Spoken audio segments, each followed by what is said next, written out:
Bueno, Tim, gracias por la oportunidad. La verdad estamos muy agradecidos. Y bueno, vamos a iniciar con un cortometraje. Tú eres como el de la nueva era de los cortometrajes que me interesa mucho saber sobre un tema que escribiste, que es Where You Bell, que trata sobre conocerse a sí mismo, la historia de cómo debe que relacionarse uno como persona. ¿Cómo fue afrontar un tema de ese estilo más como guionista en esta historia? How do you confront as a writer the history for the short film where you will be, in which you also did a lot of work as a sound department? So tell us, how do you, yes, how do you confront and write this history to this short film? Oh, okay. So that short film is definitely a collaboration. Even though I was I guess like the main writer for that story. It was I guess a teamwork with the director and producer. So we kind of sat down and we really want to craft a story that is uh, like telling of the this girl's experience. So we want to craft something that is simple but also elegant to the point, where it kind of like shows her uh, like her inner conflict. So we did have some kind of like a starting point. Uh, and from there, we kind of throw in a couple of different ideas and try to mold the character together. So from the starting point, I would say we start off with this theme and this main character, and then we kind of expand it from there. Okay, John, se basa en un trabajo en equipo, se basa en un trabajo en equipo donde, digamos, como que este tándem de director-productor llevó a respetar este personaje femenino. Tú sabes muy bien que es una mujer que está enfrentando sus problemas, ¿no? Está afrontando sus problemas. Entonces fue como una conversación para lograr llevar a cabo las ideas, pues él como escritor y el otro como director, para darle valor a este personaje. Wow, ¿Quedó bien? perfecto, me encantó la respuesta. También es que cada una de las historias es como un orden cronológico que tiene Tim, y es porque afronta el tema personal, luego afronta el tema psicológico. Sabemos que hay un cortometraje que se llama Superstición. Superstición es una historia totalmente, bastante, no aterradora, sino que me encantó la creatividad en cómo se plasma la historia. Por primera vez yo puedo decir que veo y se cumplen los estándares de las personas que sienten mucho miedo en la pantalla. ¿Cómo es ese ejemplo? En el que uno ve el contexto del terror, pero se aplaca y cómo se amolda con la música. Entonces, con la naturalidad de la actuación de Ty me parece increíble. ¿Cómo es ese proceso de esta manera de cómo él afronta ese tipo de historias con la temática para que el espectador no se quede como bastante incómodo, sino disfrute la escena? Okay, now we're going to talk about superstition, and like John said that it's crazy because, of course, we are talking about some your work in the chronological order, but it's crazy because John feels that the one deals with psychology, this deals with fear, and he said that you it's really a great work because it's showed in every element, in the music, in everything is put together. So tell us, yes, your work and your vision about the subject of the fear in the short film Superstition. Oh, that. Okay. I forgot about that. So that one is not exactly my project. Well, I was the actor in it.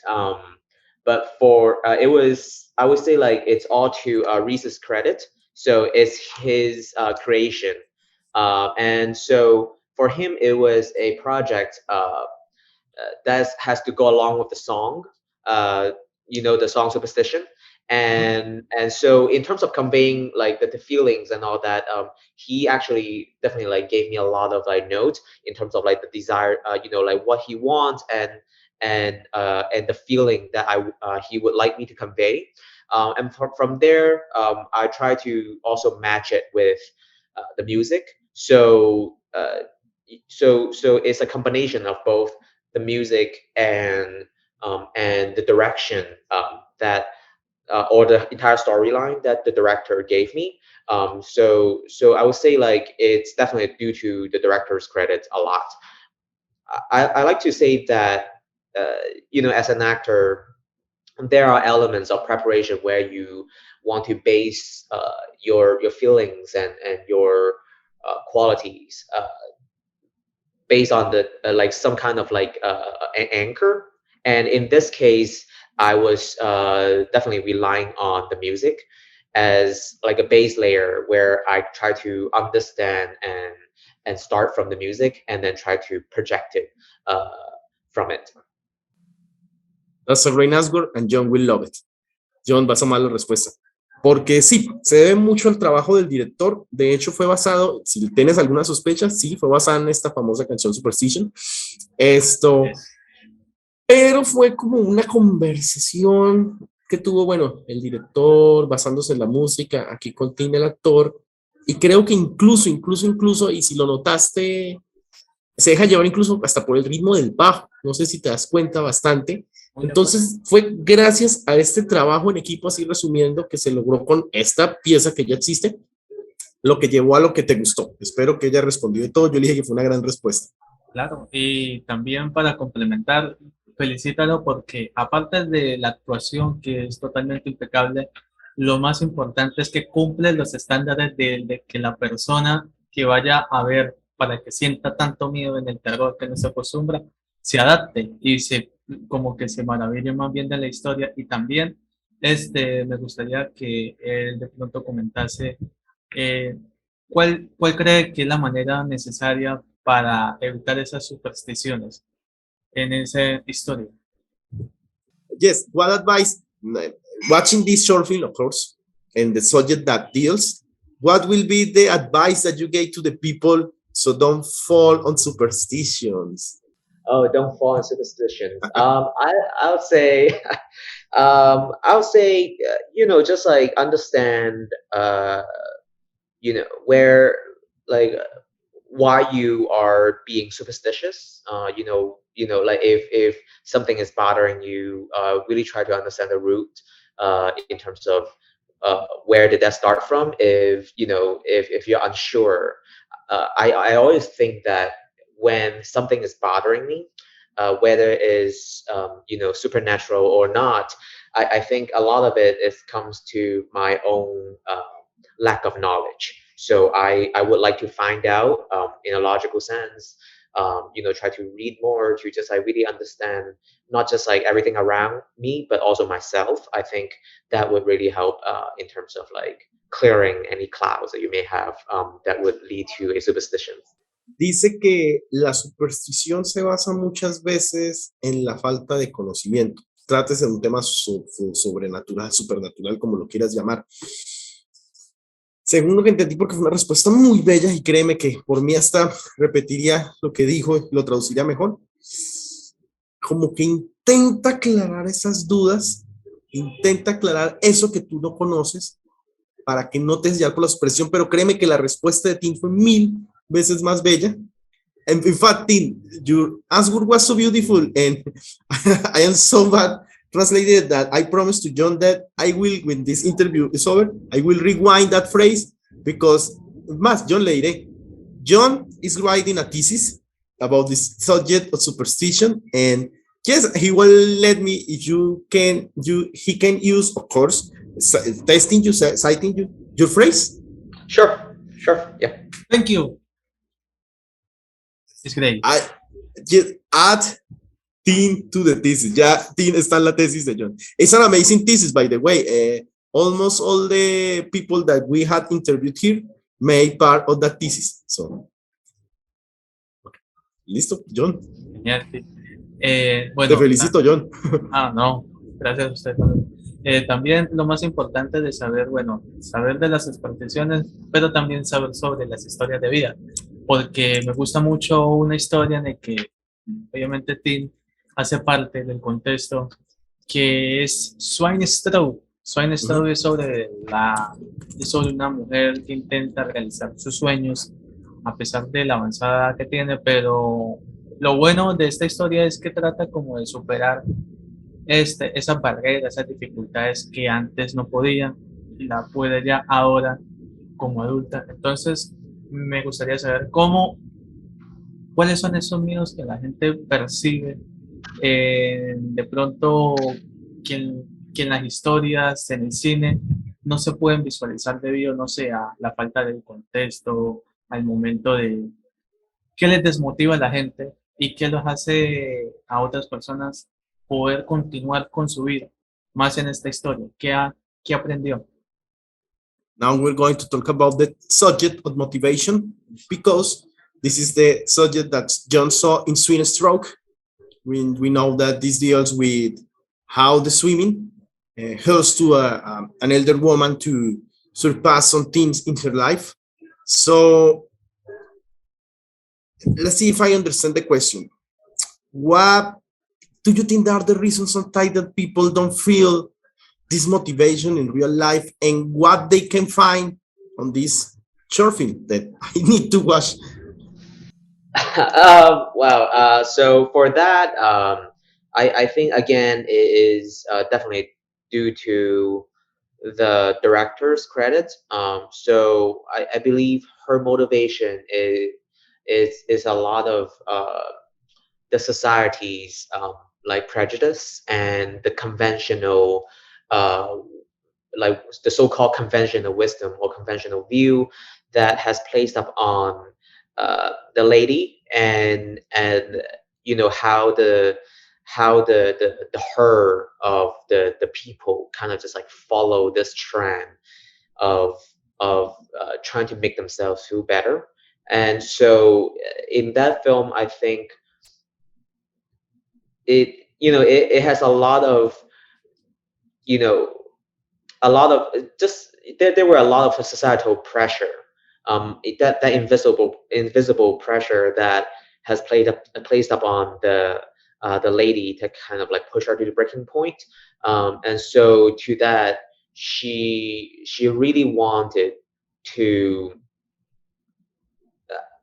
like I think is more than overcoming the society's limit for her, but rather her own limitation for herself, if that makes sense. In a sense that because how everything is played out in our world, you kind of feel like you are conformed by this like general, or you try to generalize yourself uh, to be part of the society. But in a sense that sometimes that society is actually um, attacking you, not for something that you could control. So I think in that film, it really tried to give a chance for the main character a way to kind of break out and say that enough is enough, and she's just going to be um, do her thing essentially, and try to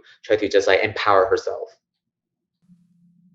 I gotta tell you something before I translate. It's not envy, but it's like, man, I really like how you gave the respect from the directors that respecting their ideas, but it's great because you had worked with great with people that yes, like not starting, but they are making know their words like in short films. And of course, we're going to talk about that amazing director that you had worked. That is one of my favorites, but it's great because as you showcase how the work from an actor or the work from everybody in a project has to do with the vision from a person that is great, man. And I love every answer and I will translate this. Jhon, se lo tenía que decir porque esto es muy bello porque vuelve a decir que es la visión del director. Acá hay también una respuesta muy profunda que espero que si no llego yo a dar el nivel, la traduzco después bien. Porque se trata más de una fuerza invisible, no es tanto lo que ella tenga que superar para ella, sino de cómo, imaginémoslo así, como una fuerza superior en la sociedad, o sea, como algo que tú ya no puedes como controlar, que tal vez lleva a que la gente pues te juzgue o te desmotive de cierta manera, como este personaje dice no más y decide no tener que probarse ella las cosas, sino como ya decir, no, listo, ya, si no, si este molde de la sociedad no me conviene, pues que se jodan, algo así en ese sentido. O sea, en resumen, lo de la motivación acá tiene que ver más con una fuerza invisible, tal vez algo que subyace más allá de la trama que tal vez tú lo notaste, que tal vez tiene que ver, no tiene que ver tanto con ella tiene que superar tal cosa en específico, sino tiene que ver algo más como la sociedad la llevó a que ella hiciera esto para ella estar como por la superficie, por así decirlo. Prometo escuchar de nuevo esto porque créeme que está dando unas respuestas muy bellas y le dije que sí que me encanta cómo le da el valor a los directores y que obviamente después íbamos a hablar de ya sabes qué, pero bueno, continúa. Exacto. Congratulations, Tim, porque es excelente ese tipo de historia. Además, me gustaría preguntarte, hay dos producciones que tú hiciste el rol de productor ejecutivo. Entonces me gustaría que me confirmara cómo fue la experiencia o si ese tipo de historias te involucraste de fondo, solo fue una manera más sensata para que se hiciese realidad en la cuestión de que te influyó la historia para la distribución o solamente contribuyó con tu granito de arena. Now we're going to talk about your facet, your aspect as a producer, because there are two projects. There are Wretched Earth and Does That, and we want to know, yes, how was the work that you did? How was the contribution? It was full on this project, or did like a little piece to help a team? I don't know. How was your contribution and your work in this particular project? What motivates you to be a producer? Yeah, for sure. And that's that. I kind of jumped on at the latter part of the production. So I was mostly helping with the typical line producer kind of work, as well as the post production producer kind of work. So kind of coordinating and setting up fundraising options, completion funds, as well as contacting like composers and musicians and an editor to kind of like schedule the edit for the film. In terms of Wretched Earth, I was in on, I would say, halfway in the pre-production. So the director and also producer, he's a good friend of mine, and he kind of reached out and he's like, "Hey, think you want to jump on the project to help out with some of the logistics and stuff?" And so I said, "Yeah, sure, 100%." So I jumped on, and it was quite difficult during that time because it was in the winter of 2020. We didn't have vaccine, and there were a lot of COVID scare. We had a lot of difficulty, and then our budget were limited and all that. So we really want to um, get the film, get the story going, because it was like, you know, a fascinating story, and but at the same time we also want to like make sure that we can put everything within the budget. So in that sense, for that, I would say, again, a film is always a collaboration. So I definitely want to give a lot of credit to the other producers, as well as the director and writer. And I would say my main contribution for that film is coordinating for the production for the onset. So I was helping out with, you know, like the call, and as well as some of the contract negotiation, setting up the scheduling for the shoot. And then afterwards, some of the producer kind of step away because they were more of a line producer. I stay on as the post-production producer as well. So I work with the executive producer in terms of figuring out the funding situation, and contacting composers and musicians uh, for what's it called, like for this sound film scoring, as well as the final edit spotting And right now we're actually working on figuring out the distribution as well as the film festivals schedule and plan. So I would say I'm definitely more involved in Wretched Earth, and I just simply think is it's a definitely a fascinating story. Is one of it is motivated by BLM, and I think it's film has a lot of hidden power. I think, and if you tell it right, um, and if you tell it uh, I think it has a lot of impact, um, whether either directly or indirectly. So I think it's just something that I really want to be part of to help share that message and really like, enhance people's awareness of the situation, the cruel situation back in the day, and even nowadays. And I think that story, um, even if you shared that story to just like one person, I feel like that is like that I have done something in terms of like sharing that message to one extra person that who might have not known about it prior. Yeah, so I would say like that's my main motivation as well as my involvement for those two films. I had worked previously on the selection of short films in my city. I hope these short films get here. People in Colombia could watch it, people in Venezuela, because we live in the border. So I will share the message, and thanks for the answer. Jhon, wow. Hablaremos un poco más de Wretched Earth, porque digamos que él se involucró, sabes muy bien que son del mismo director, que es un gran amigo, y que sea como sea, Tim se involucró incluso mucho en cuestiones de producción de línea, pero es que es increíble porque yo esperé que me fuera a decir algo así y me dijo algo así, o sea, desde conseguir los compositores hasta conseguir, por ejemplo, todo el trabajo de fotografía, que tú ya has visto el trabajo de fotografía que hay en Wretched Earth, ¿no? Sabes muy bien que es una historia, y él dice que incluso ahorita está en toda la cuestión de conseguir festivales. Entonces esperemos más. Yo le dije, ¿no?, que yo he sido jurado de festivales y espero lleguen acá. Dice que la misión es que, así, que lo vea una sola persona, no importa, pero que el mensaje llegue, porque se trata del tema de la violencia, los años 40, un tema justo y necesario que tiene que seguir contando sobre la violencia racial en Estados Unidos. Y él dice que le agradece incluso porque, por ejemplo, se involucró un poco más en porque un productor se alejó porque tuvo que hacer otro tipo de trabajos, y pues también la amistad que tiene con este director.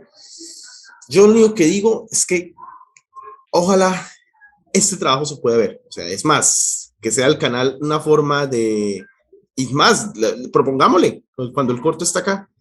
In fact, it will be great that when this short film is out, like we do in this channel, we can talk with the director. Go ahead, you can use this media. We had a lot to do, just like role press. In fact, we are going to do some, I don't know how you say in English, yes, press conferences, sorry, for projects. So feel welcome, because you tell me and I feel that this project needs to be seen. Wretched Earth, and of course the other. Jhon, ahora otra pregunta, o la que viene la pregunta que todo, o viene otra. Bueno, viene otra, es que estamos esperando. Es que luego que hable sobre la década pasada, pero esta vez también en esa misma década del siglo XX, hay un tema que me gustaría que Tim, es que la verdad quisiera yo, por ejemplo, comentarle, y es sobre ya Unplugged. Esa historia me pareció excelente, fascinante, porque aparte no solo habla del tema de la ruptura amorosa, sino habla del tema de cómo es que la sociedad se une para establecer tiempo récord en sus metas, en cómo luchar lo que quiere. ¿Sabe qué me pareció esa historia? Y se lo puedo decir, se me pareció a Unplugged. La película de Unplugged, pienso que si hay una historia, rehacer la historia como un remake, yo creo que él sí o sí debe ser el protagonista. Jhon, Hula, la de las bailarinas. Sí, claro. Okay, yes. No, I was translating something because Jhon told me something crazy about Ray, about Jat Unplugged. He said that I don't know. It's a crazy question, but I will go. I will go ahead. He said that he really loved not only the background from this kind of broken-hearted, his the background from this short film, but he said that he even reminds it to the film Hula Girls, and he said it's somehow this production Hula Girls is remade, or somehow that Unplugged get like I don't know, a remaster, a sequel. Do you want to participate? Because Jhon, it's crazy because he don't not also love all the background of the movie, but even reminded of another movie. So I know it's a crazy question, but anything you say about Jack Unplugged, Jhon will be pleased because he loved it. Well, I'm very glad that he loves it, and again, I think it's all credits to the creator, Dylan, and I think he did a really good job in terms of setting up the vibe and setting up the environment, and I think it was actually a very interesting shoot and really fun shoot. I would say it was definitely inspired. I remember he told me that it was inspired by the movie Baby Driver, and so if you have a chance or you have about that movie, then you know that a lot of the scene, a lot of the the the, the, the, the writing were the writings were influenced by the music, and I think and so Dylan definitely did a great job of carrying that over, and I think he also kind of allowed um, all the actors to kind of like co-create, in a sense that when we were having table reads, he kind of let us uh, try things out and kind of create this while he's playing the music. I remember he was playing some of the music when we were doing the table read and doing the rehearsal. So I think, and there were also parts where we just create things on the spot and try things out. So I think that kind of small set creative freedom, it was really enriching, and I think it had a big part uh, in helping like allowing him to create the piece that he has. I will translate, and John, give me the honor to do the final question, but I will translate. John, wow, es que yo creo que esta respuesta va exacto, tanto con lo primero que hablamos, con lo que ven ahora. ¿Por qué? Si a ti te recordó Hula Girls, pues adivina, Dylan, que obviamente es el director de la película, Dylan Hoffman, se basó enteramente en Baby Driver. En Baby Driver. Y es gracioso porque tú ves que también Superstition también maneja una misma cuestión de seguir cada cuestión que iba con la música. Creo que tú lo notaste de cómo toda la emoción que tenía esta persona con la música. Pues creo que esto va, tú más la honor, ¿no? Yo la hago. O tú deseas decir algo. Ah, no, tú dila y... Yes, John, give me the honor. And I will leave the final question about, don't look out, but I will log it with the thing that you say bad in the recording, because, oh man, for the COVID, this is an anecdote. Before I moved out to my hometown, I was living 5 years, just a little far from the city, in a small city that got 2 theaters, and I watched like every movie from 2018, 2019, but in 2020, in 2021, I don't have that facility, for the pandemics. Sometimes for the job, I don't got money. I feel bad because I haven't watched Last Night in Soho from that guy, and I really love Baby Driver. I watched Baby Driver, and I can lose the big movies of the year. Of course, Don't Look Out come out to Netflix, and I said, let's watch it. I freaking love Driver. For me, Vice is one of the best movies from the last years. And man, I don't know if it's a question, because I know it's a massive movie, but I really want to tell you something.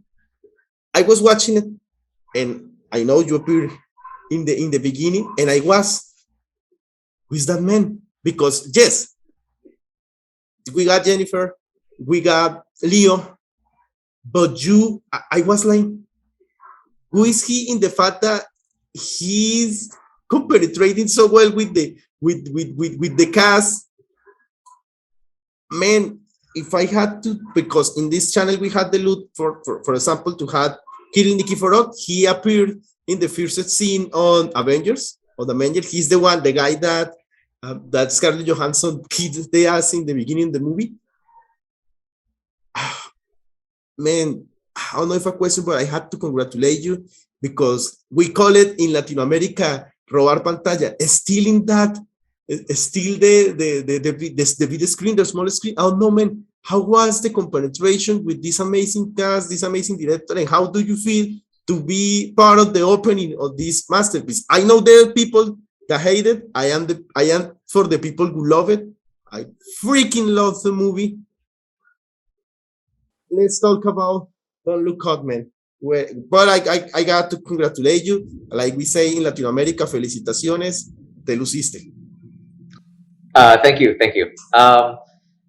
Sure, I think, yeah, I do think that movie a little bit controversial, whether it's from the message as well as from the storytelling perspective. And I'm on the loving side, but I know there are people who's also like kind of like unsure about it. Let's put it this way. Um, I I think, yeah, I definitely enjoy the story, and I think the message is very clear. I think Adam, he is an amazing director and writer, and I love a lot of his works, whether it's Vice or what's it called? The Big Big Short. Short. Yep, exactly. The Big Short, or some of the older, Anchorman. I love Anchorman. I think the it was definitely like a different experience from small projects or indie film. um, I, I think it's just like the organized. I think the number one thing that was different to me was the logistics and the organization, um, of this massive set. Having all these like stars and amazing crew, and in the midst of COVID, and it was a tremendous task, and I think the producing team did an amazing job in terms of setting up everything and being super on top of it. I remember there were times that we would have to do multiple tests, and we have to kind of like quarantine and stuff. But I think it was definitely worth it, especially after you see the final result of the film. And yeah, I think and of course it was amazing uh, to just be in the same space with someone like Leo and Jennifer. It is, it's just like seeing how they approach things, seeing how they handle certain part of the scenes, because like you're given the same script as them, but but just like seeing them um, creating it and making it live. It's just a different, it's like seeing someone amazing showing you exactly how it's done up top. It is great. So definitely wouldn't change it for anything else. Before I translate, I was searching because it's crazy. When this channel started, one of the projects that the people most told was the series, not this movie, but the series on the Lakers that Adam McKay was making. In fact, we got two actors. I'm searching for it, the Lakers Dynasty. And it was like, and we knew more about this series than more from Don't Look Up, because they keep it like quiet, of course, for no spoilers from the movie. I'm searching what were the two actors that told us about this project, because man, we really want, and of course you are going to talk about it. There is I don't know, the possibility that you appear, kid appearing and bid movies. I'm not talking about bid in budget, but bid in storytelling, man, because he's a genius. He's a freaking genius. Okay, I will translate, but I will say Jhon to search for this. And I want to tell you, I don't know how do you feel. I've seen that Leo and Jennifer, and of course, I know he's not appearing in the scene, but Timothy are the beat aces now in acting, in every category. And I don't know how does it feel to sharing. And I feel so happy because when I watch the credits, you appear just in the main credits. So I was watching. It was like, yes. Well, Jhon, mientras buscamos lo del proyecto, era un set gigantesco. Es que aquí lo increíble es que es un set gigantesco grabado en medio del COVID, o sea, entiéndelo.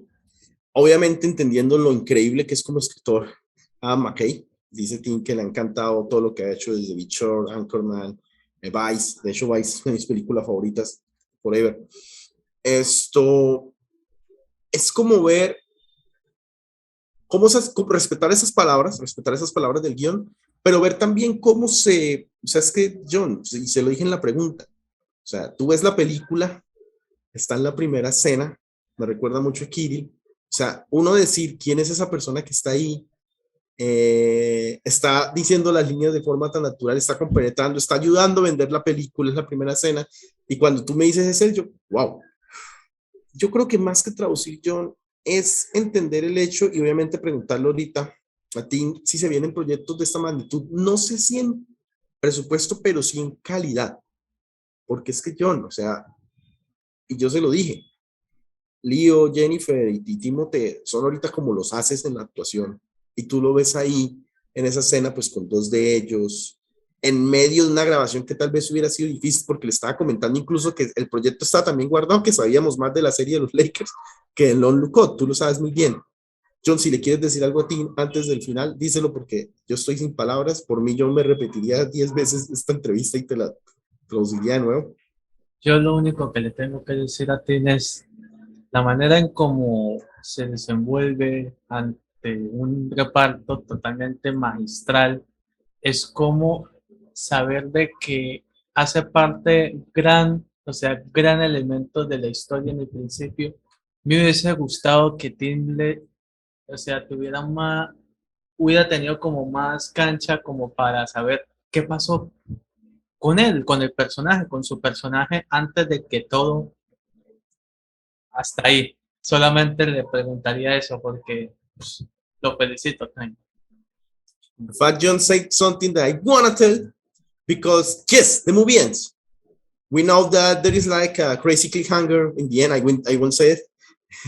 Watch the movie, people. But we got this cliffhanger with Jonah Hill, but man, when you watch that movie, and of course you get so compenetrated with the characters because, in fact, this is a little trivia. In Peru, some of the extras were like young actors from this country, and they got, and I think this cool, like big headlines on the press because, oh, they appear in this movie. And of course, you get so compenetrated with this ending, this bittersweet ending, and you feel what happened. I know, but I don't think there is a sequel. But if you can tell us, I know Anne is so strict with his eyes, but I don't know. In your words, what do we think that happened? Because yes, you appear, then like all the characters disappear, but I don't know. You can tell us, like talking between friends, what happened with your character, because we really we said that, oh, we want to see it more in the screen. What happened with him? Yes, he's from the team of the scientists, but what happened? I don't know. Tell us something that you want to say, like histories that you got on your mind, wherever you want, before we wrap up this. You too kind. First of all, and yeah, I guess like I don't know what what Adam has in mind, with the ending. Uh, since I was only in the beginning scene, but I think uh, I'm sure both my ensemble, right, like the entire ensemble, that the rest of the student and I would love to to be part of any follow up projects if there is one, and I think it could also really tell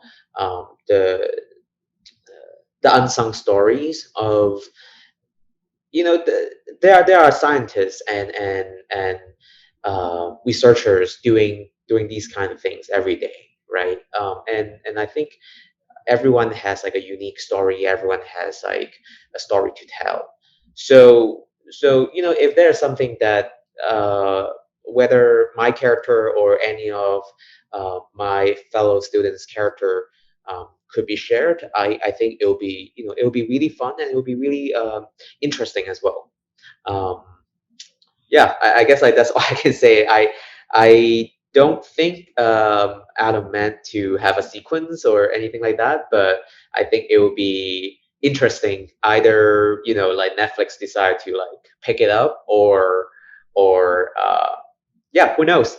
So I kind of want to just like leave it at that. I have not received any calls.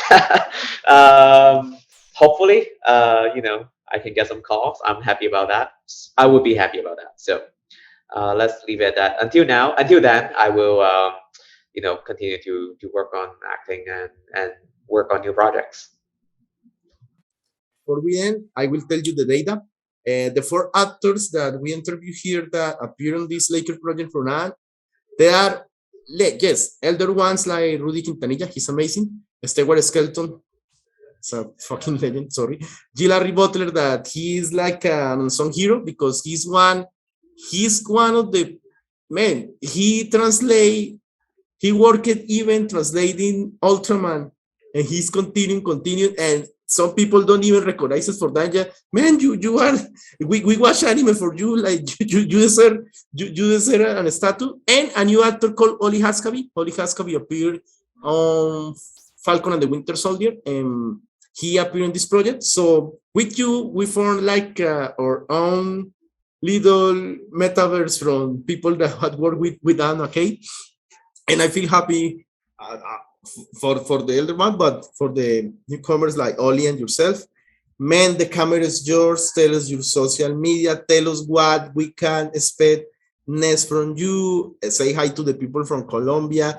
In Colombia, I will tell you something crazy that you will laugh about this movie. Even the press tell that it's crazy. There was like for this movie, this guy will win as a president. What? Because people, the press, the media, even in Colombia, was like politicizing the movie. Like, oh, it's the people watch this. We got elections this year, and you know that Colombia, there is some fear that this country gets became, oh no, like a communist country. There's always been this fear, like that it's impossible, of course. And but there is like a candidate, and even the press say, oh, if the people, of course, this made that the people watch the movie for like, oh, tell to the people from Colombia that watch this movie, that love it, that hate it, and of course to kid, what, let's search for your projects. Oh no, the camera is yours. Go ahead. Uh, I guess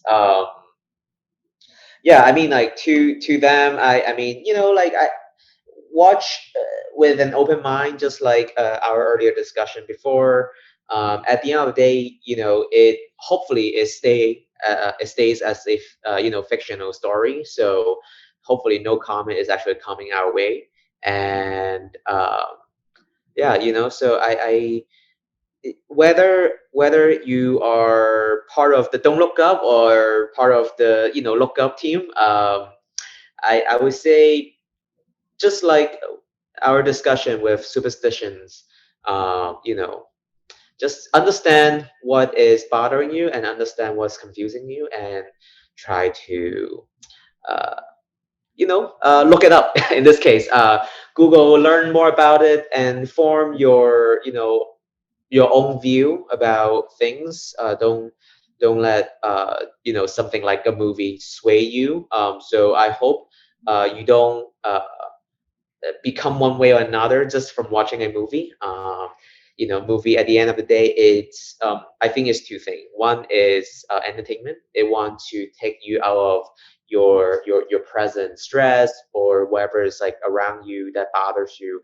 It kind of wants to just like take you on a journey for like 2 hours. And the other thing is hopefully the movie also has like a good message, whether it is about the world or just like human nature or something simple like taking care or being kind to one another.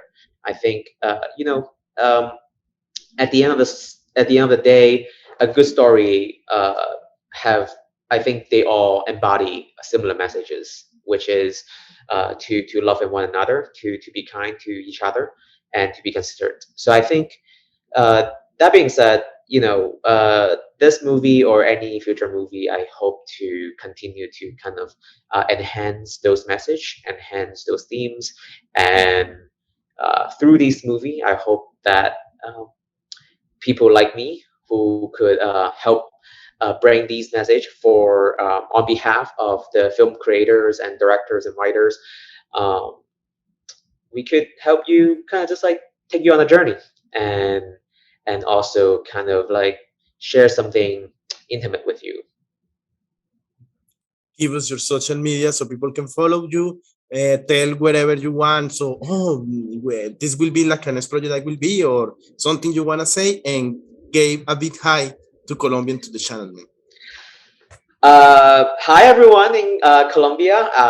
It's my honor to be able to kind of chat with you via this channel. So I really want to thank Jhon and Andres about this. And so thank you so much for the invite. And yeah, my social media is just my name with the what's it called, underscore. So it's just ting underscore lik underscore on Instagram. I don't really use the social media, but sometimes I do post things on there occasionally. So yeah, check it out if you like. And I am not working on anything actively. I do have a couple projects that is in the process of like pre-productions and as me as the producer and actor and stuff. But nothing as big as Don't Look Up at the moment. So hopefully, I will have another big project coming up, and I will be very very excited about it. And I hope that this won't be the last time I get to talk to Andres and Jhon and everyone at to Colombia. So definitely hope to have another conversation with you in the future. I will translate faster. Yo creo que no necesito traducir todo, pero él lo dijo muy bien y mira cómo se conecta todo. Don't Look Up es lo que él nos habló de las supersticiones. Estaba hablando de sus cortos, no solo Don't Look Up, todos los cortos. Dice, bueno, social media es, ya sabes, Team. Dice que no se viene ahorita un proyecto grande, se vienen sí muchas producciones que está como productor, que hace un trabajo increíble, pero lo esperamos que venga otro proyecto como un Luco, y dice que desearía estar acá, y le voy a decir que es más que bienvenido. You are most welcome here, man. This channel is a small channel, it's your house. I know that this channel will grow up. Felicitaciones por la nueva producción que vas a hacer, Pony. And of course, congratulations about Pony. Yeah, thank you. Well, again, in that film, I'm just the post production producer, so all credit due to the producer and director Cecilia. So I am excited to share more information about it as the time comes. But yeah, thank you so much. Jhon está en postproducción, que aquí los créditos a Cecilia, pero que él con mucho gusto nos comparte. Pues Jhon, la foto. No, primero felicitarlo. Ya está. Bravo. In fact, I'm using, I don't know if this t-shirt has something to do with Don't Look Up, but I think I like the moon and one beard. It's from a metal band from my hometown that we had soon here in the channel. It's called Triangle Space. Yes, we're going to take pictures from share to the social media. So man, give us your best smile. you have to forgive me. I was vaccinated the last week, and man, it blew me. It blew me with Oh a yeah, fist. I But understand. yes, I yes, understand, but yes. you did a great job. Like I have no idea how you can remember everything I said and translate it. I'm very, very impressed. You are amazing translator. Thank you so much. And like I said to you and to John, in fact, I will be pleased to re-listen again because you say phrases that were beautiful. Fine, I will say, John, if I mispronounce something in the translation, I will do it again because I love the words that you use, the words of wisdom. Thank you for sharing with us. John, ¿vas a decir algo? Sí, yo quería preguntarle a Tim una cosita que me tiene inquieto y es, ¿esta es la primera, segunda, tercera entrevista que te hacen? This is a great question. In terms of interviews, these interviews like one, the two, the third, the first, I don't know. This is actually the first, and hopefully yeah, and the very first. So yeah, hopefully there will be many more to come. No nos olvides nunca. Thing when you win a big award, I know that awards don't define a career, but when you win a big award, and Yeah. never forget us, man. Yo sé que, Oh, never. yo sé que cuando vas así, yo sé que vamos a estar muy difícil con los managers. John said that when you and he looked up, by the way, when you were out there, it will be hard to contact with the managers, but don't worry. No, man. I promise you the email address that you used last time will still work. Que promete escribirnos en el próximo trabajo.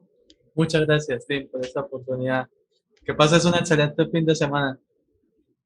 Have a great week. Have a great weekend. Sorry. Thank you so much. Muchas gracias. Chao. Chao. Chao. Muchas Chao, gracias. chao. De nada. Bye. Bye.